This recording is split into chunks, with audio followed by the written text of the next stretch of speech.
बीड जिल्ह्यातील गेवराई येथे लक्ष्मण हाके यांच्याविरुद्ध तक्रार. लक्ष्मण हाके यांनी मराठा समाजाला उद्देशून भाष्य केल्याने व मराठा समाजाचा अपमान करून खालच्या पातळीवर शब्द वापरल्याने लक्ष्मण हाके यांच्यावर गेवराई पोलीस स्टेशनमध्ये माऊली गंगाधर यांनी तक्रार दाखल केली आहे. पोलीस ठाण्याला आणि काय आपण ठिकाणी आलो. काल परवा दिवशी लक्ष्मण हाके यानं एका सभेत वक्तव्य केलं की आता तुम्ही ओबीसीत आलात, कुणबी आरक्षण घेऊन GR निघालाय तुमचा, आता तुम्ही 96 कोळी राहिले नाहीत, मराठी राहिले नाहीत, तुम्ही आम्ही एक राहिलो. कुठल्याही जातीच्या आता आमच्याकडे 11 मुलं आहेत आणि आज तुमच्या मुली आमच्या मुलाला द्या, हे असं कुटुंबिक याच्यावर बोलल्यात. ओबीसी हा प्रवर्ग आहे, ती कुठली जात नाही. वेगवेगळ्या जात समूहातील लोक त्या ओबीसी प्रवर्गात येतात.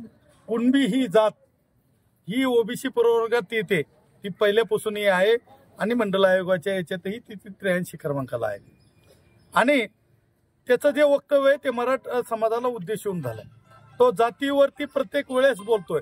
कोणतरी एकदा निजामाची अवलाद म्हणताय, कोण आणि या देशाचं संविधान सांगताय कोणाला जातीवर आधारित तुम्हाला बोलता येणार नाही, त्याचा अपमान करता येणार नाही.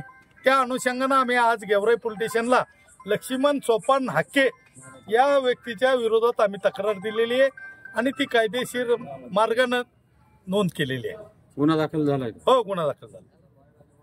त्याचे कलम त्यांनी काय लावलेत आणि तो अदखलपात्र काय गुन्हा दाखल केलाय. पण आम्ही कायदेशीर मार्गाने हा लढा लढून कोर्टातून योग्य ते कलम त्यांच्या संभाषणाच्या आधारे आम्ही लावण्याचा प्रयत्न करूया.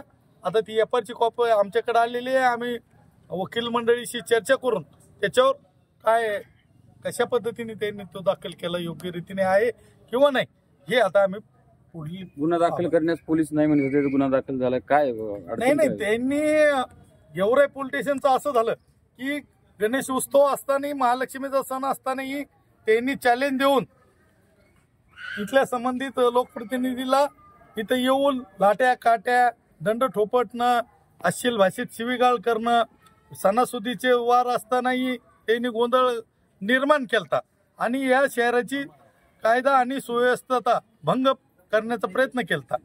आणि त्यावेळेस यांनी 168 ची नोटीस त्या संबंधित लक्ष्मण हाकेला दिली होती. त्याच्यानंतर डबल हा व्यक्ती 2,000-4,000 लोकांचा जनसमुदाय घेऊन गेवराई शहरातून पायी रहदारीला अडथळा निर्माण करून हातात शस्त्र, लाट्या काट्या, शिवीगाळ करीत घोषणा देत तो इथल्या रस्त्याने गेला. त्याला पोलीस प्रोटेक्शनमध्ये तो गेला. म्हणजे गेवराई पोलीस स्टेशननं आज त्याच्या विरोधात आम्ही तक्रार देत असताना पराकोटीचा संघर्ष आणि बऱ्याचशा चर्चा करून म्हणजे जस काय आम्ही काहीतरी चुकीचं म्हणतोय आणि संविधानाला अनुसरून संविधानानं जे काही प्रत्येक नागरिकाला हक्क दिलेले आहेत त्या हक्काच्या आधारेच आम्ही तक्रार दाखल करा म्हणून म्हणत होतो. पण तरी सुद्धा त्यांनी टाळाटाळ केली. शेवट रेट्या पुढं त्यांना तक्रार दाखल करून घ्यावी लागली. आता आम्ही समाजाच्या वतीनं एक निवेदन कायदा आणि सुव्यवस्थेच्या प्रश्नाच्या संदर्भानं आणि गेवराई शहराचं एक वैशिष्ट्य आहे, कुठलाही जात समूहाचे इथं आपसात भांडणं नाही आहेत. गेल्या 5-6 वर्षापासून कुठलाही जात समूह एकामेकाच्या समोर आला नाही. मराठा समाजाच्या आरक्षणाचा लढाई जरी आंतरवली सराटीपासून जवळ गेवराई तालुका असतानाही सुद्धा बाकीच्या ठिकाणी काय झालं हे याला महत्व नाही. पण गेवराई या ठिकाणी संवैधानिक पद्धतीने शांततेच्या मार्गाने आंदोलनं केलेत, उपोषणं असतील, ज्या काही गोष्टी केल्यात त्या शांततेच्या मार्गाने गेवराई शहरानं केलेल्या आहेत. गेवराई शहरातील 18 पगड जाती समूहातील लोक एकमेकांसंग सद्भावनेने राहतात, त्यांच्यात कुठलाही वाद नाही. पण ही बाहेरचे लोक येऊन इथल्या लोकांच्या इथलं वातावरण खराब करण्याचा प्रयत्न करतात. याबद्दल आम्ही आता निवेदन यांना देणार आहोत पोलीस स्टेशनला. तेही शिव करायला इथले संबंधित अधिकारी नाही म्हणतायत. पण तरी सुद्धा आम्ही येथील EPI यांना विनंती केलेली आहे. आता त्या संबंधित ठाण्याचे इंचार्ज कोटकर साहेब आलेले आहेत, त्यांना आपण विनंती करून ते निवेदन त्यांना देणार आहोत. पोलिसाला काही दबाव असेल का? गुन्हा दाखल का करत नव्हते? काय नाही, तो त्यांचा पर्सनल आहे. आणि पोलीस स्टेशन हे नागरिकासाठी असतं आणि नागरिकांनी त्यांना ज्या गोष्टीबद्दल अस्वस्थता आणि भय वाटतं तिची तक्रार संबंधित पोलीस स्टेशनला द्यायची असते आणि कायद्याचं काम करणाऱ्या माणसानं, कायद्याचं रक्षण करणाऱ्या माणसानं प्रत्येक नागरिकाला आश्वस्त करायचंय की आम्ही सत्याच्या बाजूने आहोत आणि गुन्हेगाराला शासन करण्यासाठी आम्ही तत्पर आहोत.